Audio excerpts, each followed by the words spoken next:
शुरू में जब मैं सऊदी आई थी तो मुझे खाने को लेके इतना प्रॉब्लम था, क्योंकि यहाँ पर सऊदी में ये लोग खाना जो खाते हैं वो बिल्कुल तीखा नहीं होता है।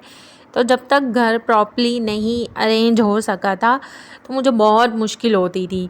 तो आज बैंगन बनाते हुए मैं यही सोच रही थी कि अगर ये बैंगन कोई सऊदी खा ले, उफ़ अल्लाह उसका क्या हाल होगा। हम लोग दिल्ली वाले हम लोग बहुत ज़्यादा तीखा खाते हैं, बहुत एक्स्ट्रा तीखा खाते हैं।